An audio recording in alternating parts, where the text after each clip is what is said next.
Hi, I'm Becky. And I'm Lindsay, and today we're talking about the F word, not the one you might think, but the failure word. She wasn't expecting me to say that then. So we're talking about the big F word, failure and failing, and we see it a lot everywhere, and it's such a powerful tool, but none of us like to fail.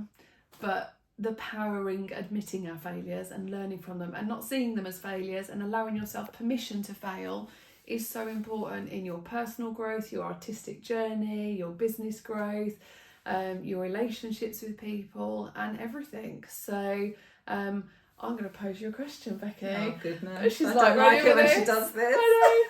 So have you got a time where you went, like, you remembered you failed, but you didn't see it as a bad thing?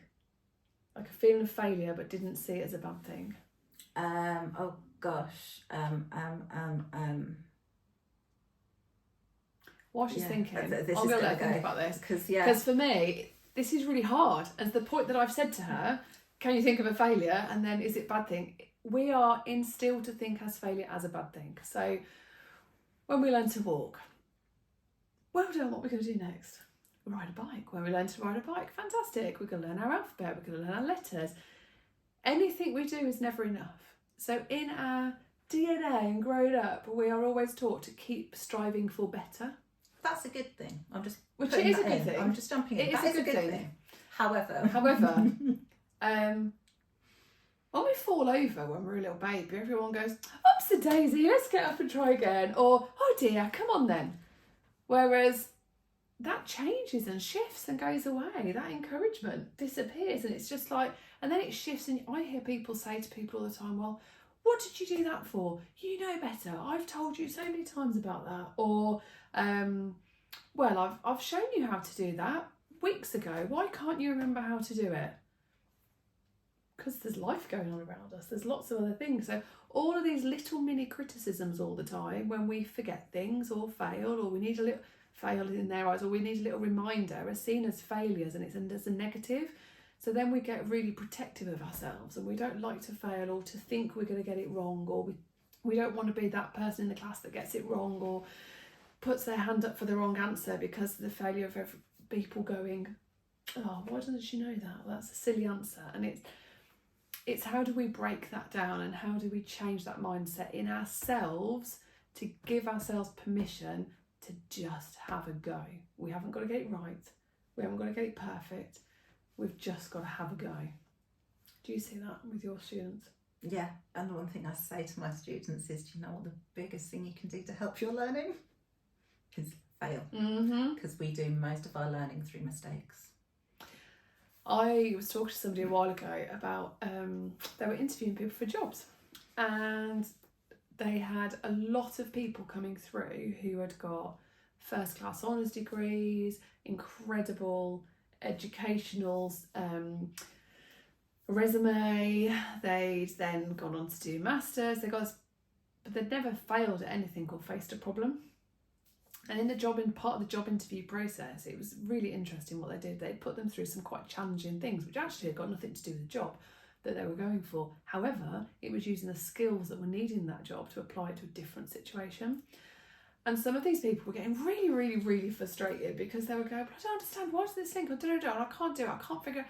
And because they hadn't learned how to problem solve or hadn't experienced failure, it's not their fault either. Like, they can't be blamed for that. But because they hadn't experienced that, they found it harder and more challenging to overcome.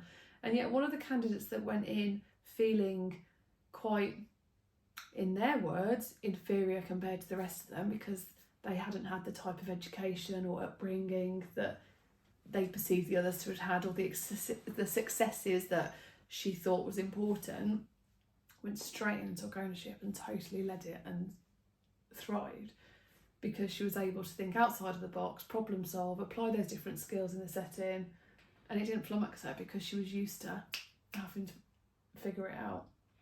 Yeah, that doesn't surprise me at all. I know. So it's that sense of, letting yourself fail and being, it's okay to not know the answer. But I know at school I hated it. Even if someone asked me to read in class, because What if I get it wrong? And before I even started reading, this whole list of what ifs and the negatives came into your head.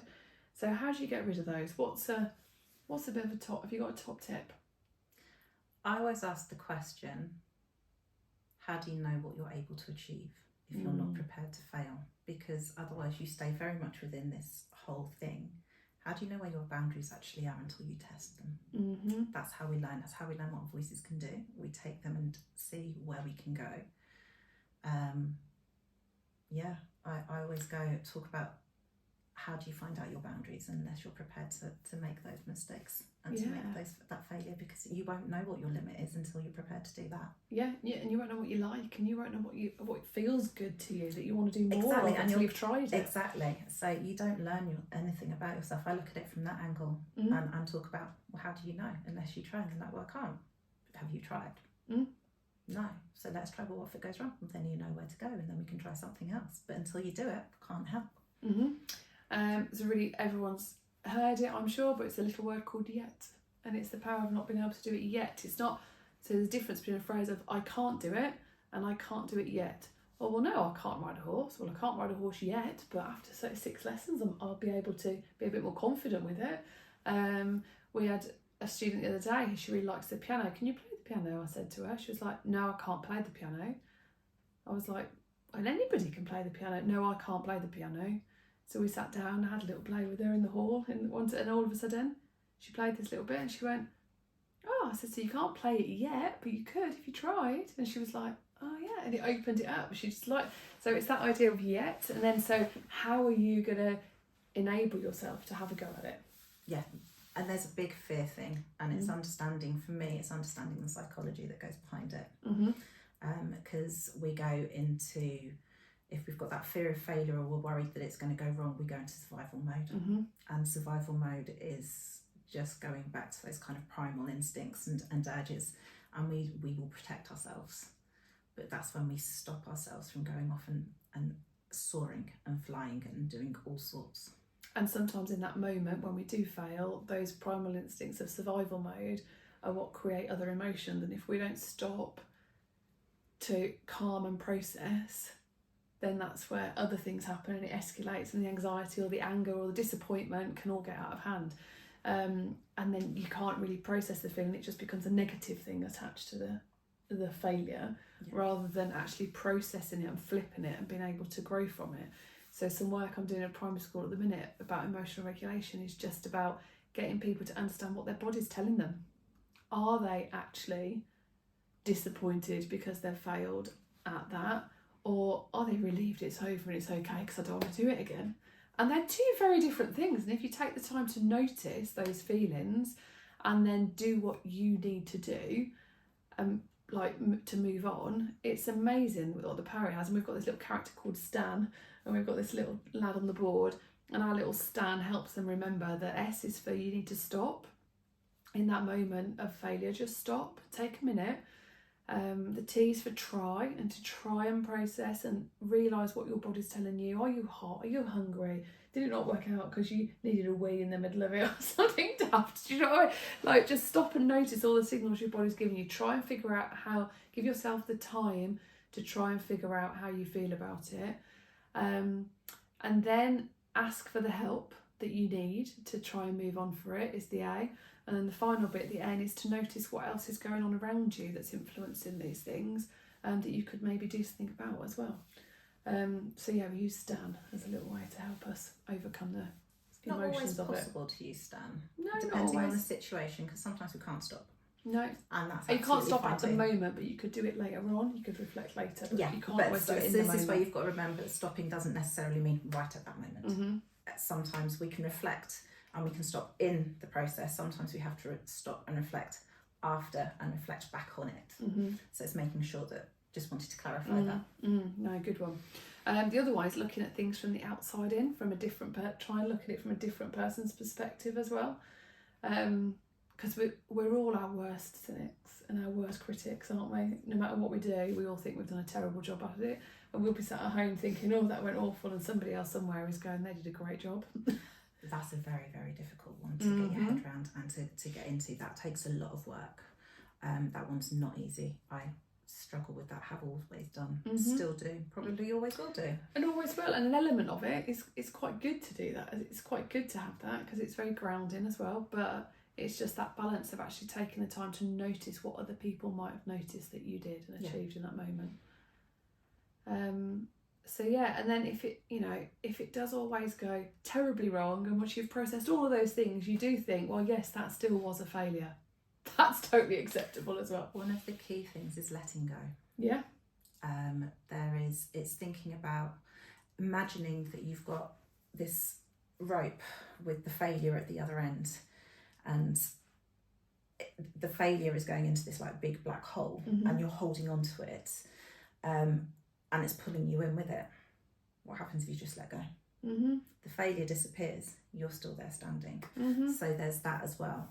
That's from a bit of performance anxiety coaching. Yeah. So you've got that there as well. Sometimes it is just that process of letting go. Yeah. Acceptance is such a big thing when it comes to failure. You need to give yourself permission.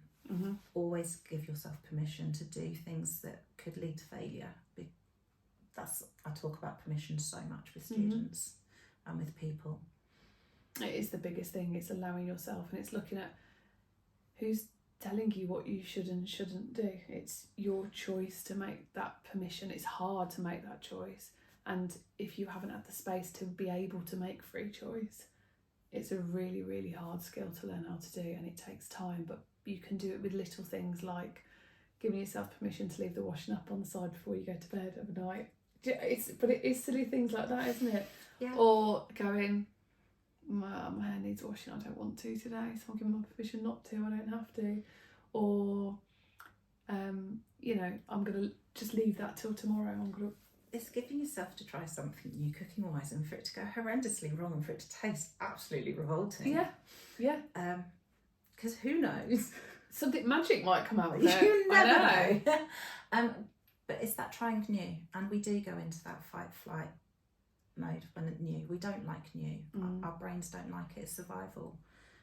But you've got to give your brain permission to try it, and it can be as conscious as that. Yeah. By telling your brain does so much stuff, it's unbelievable. But if you've got to try and get out of telling your brain how to do things, just what you want the outcome to be, and then let the brain do something magical, because the brain is phenomenal. And you've got to keep doing it, and it's a repeated cycle. Like if we go back to when we're learning to walk, we do it by the persistence of keeping trying. We just keep going, and we keep then. But it's what they do, just tweaking that slightly. Yeah. It's not doing the same thing every time. Because when you do it, it is repeating it, but don't repeat it the same way every time. If it doesn't work the first time, okay, what can you do differently? Yeah. What's the different thing? But it's that, and it's giving yourself permission in the different settings to have a go as well. So it's just giving yourself permission. So that's our key takeaway today. Get rid of the big F word. Don't let it come into your life, and give yourself permission to try, flip it. Yeah. Until next time.